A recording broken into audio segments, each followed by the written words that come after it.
9টার দিকে খাইতে বসছি অর্ধেক খাওয়া বাড়ি দিয়ে আমার মা যখন পড়ে গেছে, যখন আমার মা পড়ে গেল, আমার মার তলপেটে, আমার মার বয়স 60-এরও ঊর্ধ্বে, তলপেটে আমার মার এমনভাবে লাথি মারছে, আমার মা ওইখানে পায়ু পথ দিয়ে ময়লা বের হয়ে গেছে। তারপরে আমাকে যখন মাথা পেঁচা কোপ দিছে, তখন আমার স্ত্রী এগিয়ে আসছে। তারপরে আমার স্ত্রীর গলায় ওড়না ধইরা গলায় ফাঁস দিতে গেছিল। ঘরের সব নিয়ে গেছে লুটপাট করে। যেরকম হামলা করলো কি চান বিচার? আমরা সুস্থ বিচার চাই, আর আমাদের নিরাপত্তা পাই, আমাদের আর কোনো অত্যাচার না করে। আমার বাসার ভিতরে আইসা আমার ছেলেদের মারধর করছে, ঘরে থেটাই না বের করে 2 ছেলেরে খুব মারধর করছে, জখম করছে, কুবাইছে। তাদের অবস্থা খুব খারাপ, তারা এখন ঢাকায় ভর্তি আছে। আমার দেবরেও মারছে, দেবরের হাত ভেঙে গেছে, মাথা ফাটায় ফেলাইছে। আমার শাশুড়িরে, আমারে, আমার ছেলের বোরে সবাইরে মারধর করছে। মনে করেন যে খুব খারাপ অবস্থা। আর মারধর করে যাওয়ার সময় আমার ঘরের থেকে জিনিসপত্র নিয়ে গেছে। আমার স্বামী চাউলের ব্যবসা করে, তার দোকানে ক্যাশ টাকা ছিল ঘরে। আমাদের 2 শাশুড়ি বউ গহনা ছিল। এখন গহনাপত্র কি কেমনে নিচে বলতে পারতাস না, বাসায় গেলে সে বলতে পারুম যে কতটুকু আছে। আমার মাথায় একটা কোপ দেওয়ার পর যখন আর একটা বাড়ি যখন হাতুড়ি দিয়ে আমার মাথায় দিতে যায়, তখন আমি হাতটা মাথায় দেই, তখন এই বাড়িটা আমার হাতে লাগে, আমার হাতটা এখানে থেকে ভেঙে যায়। এরপরেও ওরা আমার ডান হাতের এই শোল্ডারের নিচে এইখানে চাপাতিতে একটা কোপ দেয়, আমাকে মোট 2টা কোপ দিছে।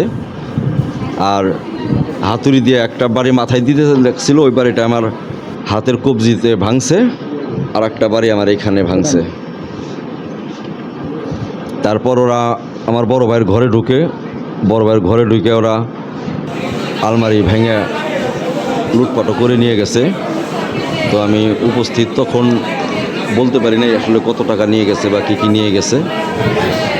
বাচ্চাদের তথ্যগুলো নেওয়ার পরে, বাসার এই তথ্যগুলো নেওয়ার পরে আমরা একটু সুস্থ হয়ে এলে আমরা লিখিত আকারে অভিযোগ দায়ের করব। আশা করি প্রশাসন এখানে নিরপেক্ষ ভূমিকা পালন করে তদন্ত করে দোষীদের শাস্তির ব্যবস্থা করবে। এখানে ওরা হাসমতের নেতৃত্বে আশিক, এটা ওদের একটা কিশোর গ্যাং গ্রুপ আছে, যেটা নেতৃত্ব দেয় হাসমত। সাথে ছিল হাশেম বাইরাক বন্ধু নান্টু, সাথে ছিল ওই সুজন, এক প্রতিষ্ঠিত মাদক ব্যবসায়ী। আর এর সাথে আব্দুর রহমান নামে একটা ছেলে ছিল। তারপরে আমার ছোটো বাইস্তাকে যে মারছে, ওই আশিকের সাথে আমার ছোটো বাইস্তার বয়সী আরও 2-3টা ছেলে ছিল। আমি ওদের নামটা এই মুহূর্তে আসলে বলতে পারতেছি না, এটা বাইস্তে আসলে বলতে পারুম। মূল ভূমিকা পালন করছে মারামারি, আমার মাকে মারা, আমার বাইস্তাদের যে কুবাকুবি, আমার যে কোপ, এখানে মূল ভূমিকা পালন করছে এই সুজন, এই নান্টু, এই আব্দুর রহমান, আশিক, তারপরে আমজাদ। এদের নেতৃত্বে অন্যান্য জুনিয়ররা এলোপাথারি হামলা করছে। আমার ঘরের উঠানেই তো 40-50 জন, এবং কি আমি যখন আহত হয়ে পড়ে যাই, তখন আমি ওদেরকে ধাক্কা দিয়ে আমি রাস্তায় বের হয়েছিলাম। দেখি কি যে রাস্তায়ও ওরা, মানে বাইরের কেউ যে এসে সহযোগিতা করবে সেই পরিবেশটা রাখে নাই কি আর কি। আমার বাসার চারপাশ দিয়ে ওরা মিছিলের মতো ঘের দিছে, আর 40-50 জন আমার বাসায় ঢুকছে। মানে এভারেজ সর্বনিম্ন 50-60 জন তো হবেই। চাপাতিতে কোপ দিছে, অস্ত্র ছিল না ওদের। 3 জনের হাতেই, 3-4 জনের হাতে ছিল। আমার বাইস্তারে কুবাইছে, আমার মুসাব্বিরে কুবাইছে, আমানরে কুবাইছে, আমারে কুবাইছে।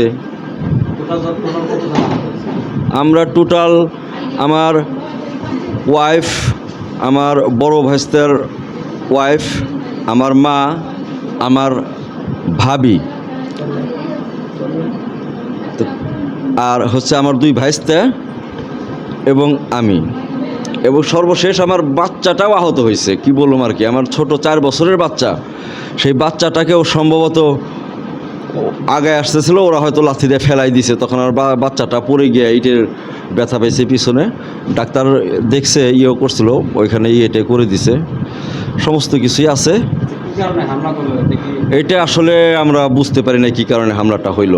এটা হামলাটা সম্ভবত ডাকাতির উদ্দেশ্যেই হইতে পারে, কিন্তু দেখা গেছে যে আমরা তো দরজা খোলা, গেট খোলা, আমরা তো বাড়ির ভিতরেই, এখন আমাদেরকে আহত না করে তো আসলে লুণ্ঠনটা করতে পারতেছে না, এই কারণে হয়তো আমাদেরকে আগে আহত করছে, এরপর লুণ্ঠনটা করছে।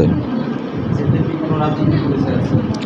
এদের রাজনৈতিক পরিচয় থাকতে পারে, আমি আসলে অতটা জানি না, তবে লোকমুখে শুনছি এরা কেউ শ্রমিক লীগ করে, কেউ অমুক লীগ করে, আমি সঠিক বলতে পারতেছি না, মানে স্পেসিফিক ডেজিগনেশন আমি বলতে পারতেছি না। এরা তো আসলে কোনো রাজনৈতিক দলের না, এরা হলো সন্ত্রাসী।